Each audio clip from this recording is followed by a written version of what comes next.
experience or from perhaps rational knowledge. All right? But those analogies are something that you have in your mind already readily available. Now, I don't get into this, and I'm not going to, it's not going to be on the exam or anything, but you know, he talks about the phenomenal world. That's the world as we see it. He talks about the noumenal world. Okay, the noumenal world is that world that's forcing its impressions upon us. And basically, one of the problems is that, I say problem, it's just kind of a reality with his philosophy, is that you really don't know. You really don't know the noumenal world, so to speak. You only know what you experience, the seen world. Okay? Well, but let me ask you something before we start ripping up Kant over that. How do you know, empirically speaking, how do you know anything? As far as, go to biology class, all right? We're talking about straight physiological stuff. How many of you taken anatomy and physiology so far? Killer class, isn't it? Thick book, yeah, been there. Okay. But you learned a whole lot about the human systems, and you learned a lot about the nervous system. It's complicated, isn't it? All the little synapses and the little chemical stuff going on and all that. Okay, but think about for just a second. Do I really, in my mind knows, I'm touching his desk. I'm touching the desk. Okay, I just touched his desk. Now, what happened? What was involved in me touching his desk and knowing that? You had to walk over here. Okay, to walk over there. You had to make a conscious choice to walk over here and touch the desk. Made a conscious choice. Okay, good.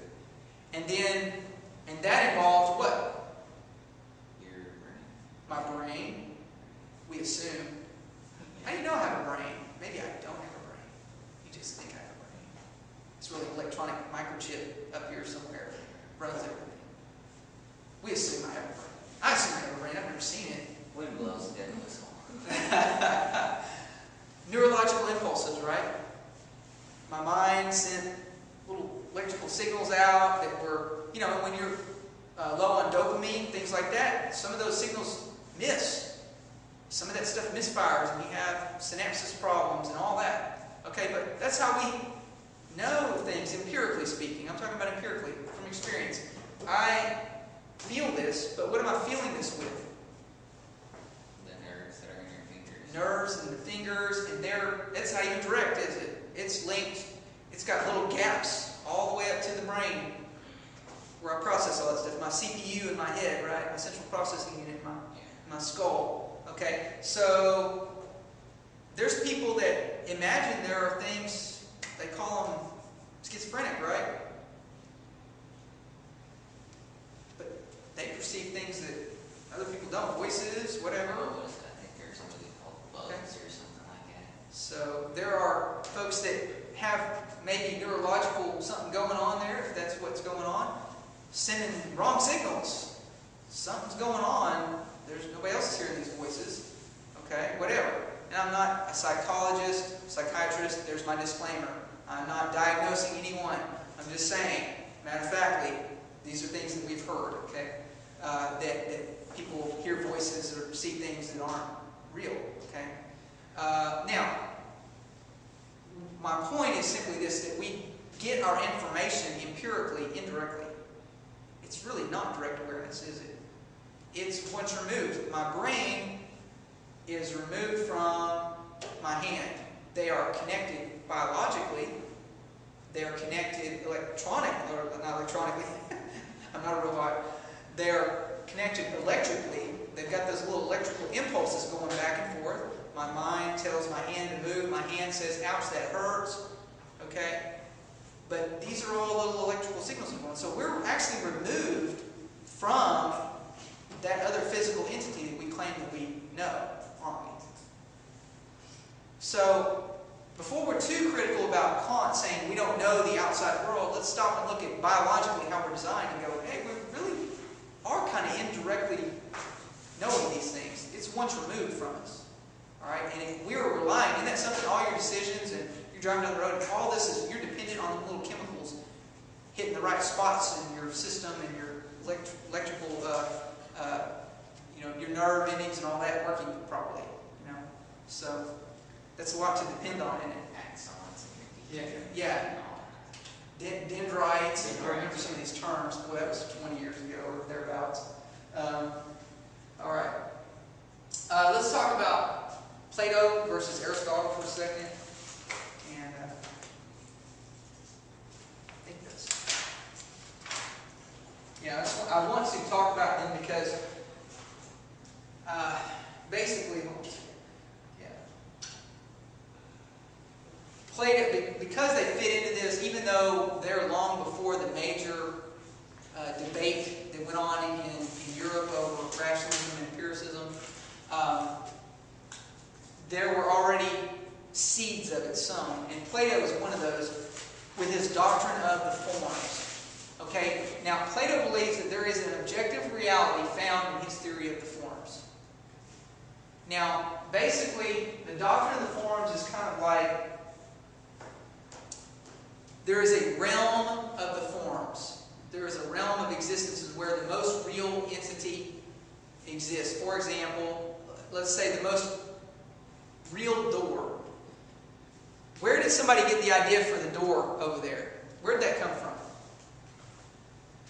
Person who was trapped in a room. What's that? Person who was trapped in a room. Person was trapped in a room. Somebody wants your privacy. Okay.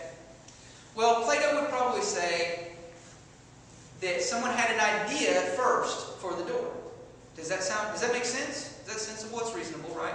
Somebody had an idea, but there wasn't a door that poof existed, and then somebody went, oh yeah, that's a good idea, I think I'll make one of those. No, somebody created the first door somewhere. Somebody made the first chair somewhere. Where did this idea come from? Well, he would say it came from the forms. That there is a form of a chair that is the most perfect chair. And this kind of makes sense on one level if you think about it. For example, if you put that chair under a microscope, you would see all kinds of little flaws and little pits in it. And it's not going to, even though it appears, smooth and all that on the surface, it's really not, right? It's really not smooth. And yet, you can conceive of in your mind a more perfect chair than the one that's actually in the room, can't you? You could conceive of a chair that has no imperfections to it whatsoever. You could think of that in your mind. And that's kind of where Plato's going with this, all right? And he has this idea that there is a perfect kind of idea of a chair found in the forms. Okay, and the forms are actually something that exists. It's more of a mental existence, kind of a, and that he believes you can come to know the forms. All right. Like, I think Michelangelo, he came from kind of a high family there or whatnot. He wanted to, pursue art and sculpture and stuff like that. And his dad could see when any of his sons or whatnot working with their hands. So I think he had a square thing of marble that was uncut. He'd just come there for years and just stare at it. What are you doing? He's like, I'm sculpting.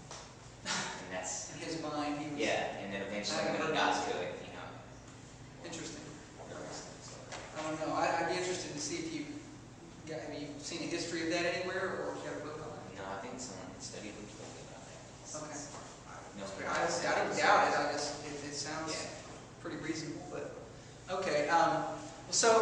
Plato is saying that there is this perfect realm of existence, so to speak. So everything here is an imperfect copy. All of the desks in here are an imperfect copy of that perfect idea, so to speak. All right? Knowing the forms is the highest form of knowledge. Now, key word, knowing the forms. So Plato believes that you can know these forms. You can know them directly. Okay? It's the highest form of knowledge because they exist in the most, quote, real way possible. Everything else is just a copy. And that's why we'll find out later that he has disdain for the arts, because he doesn't think that, he thinks that that's even once more removed from what's the most real. This may sound a little bit confusing. We're going to conclude class today, and we're going to get more into this a little bit later, because I want you to understand, because Plato and Aristotle are two major, arguably the most significant figures in Western, certainly in ancient Western thought, but they're certainly two of the big head honchos for many centuries to come from their time. So I want you to get a grasp on Plato and Aristotle. We'll finish them up, and that's pretty much all we're going to have that's going to be on the exam